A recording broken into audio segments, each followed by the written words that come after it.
រៀបរាប់បែបណារឿងក្នុងលោកកាអ្នកណាស្មានត្រូវជីវិតរស់នៅជាប់ភាពសោកសៅឈឺចាប់ព្រិញរៃសូមផ្ញើសំនៀងជ្រៀងពីរឿងពិតជីវិតបងថ្លៃខ្វះភាពកងក្ដៅពីប្តីតើមានន័យអ្វីនៅក្នុងគ្រួសារទ្រង់ធនសាយុមានគេមានឈ្មោះល្អសំប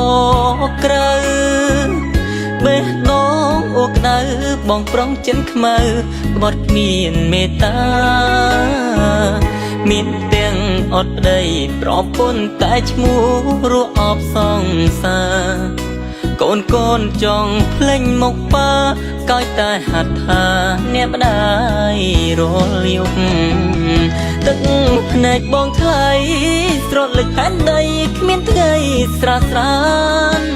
តើឲ្យបងជួយម្ដេចបានសូមត្រឹមឈរច្រៀងមើលភាពឈឺចាប់យកស្រីជាធំប្រពន្ធដែលយកហាមប្តីលែងស្ដាប់រស់នៅរងចាំថ្ងៃស្លាប់ខ្លាចស្រីឈឺចាំធ្វើបាបភរិយាខ្ញុំស្ងាត់ណាស់ហើយបងថ្លៃខ្ញុំអើយបងឆាប់កេងទៅមិនបាច់ចាំផ្លូវកូនបងយំហើរកបងហើយណាអបកូននឹកប្តីវិបត្តិស្ត្រីគ្រប់រូបដូចគ្នាសប្បាយលើទុំភរិយាថ្ងៃក្រោយកម្ពីគង់មានមិនខាន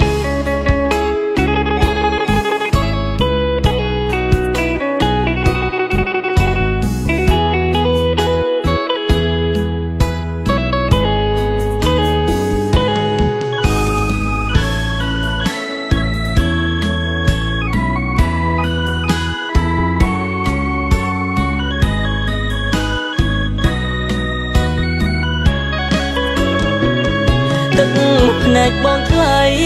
ស្រត់លេចផែនដីគ្មានថ្ងៃស្រស់ស្រាន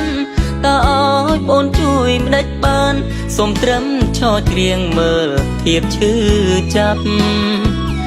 យកស្រីជាធំប្រពន្ធដែលយកហាមប្តីលែងស្ដាប់រស់នៅរងចាំថ្ងៃស្លាប់ខ្លាចស្រីឈឺចាំធ្វើបាបភរិយា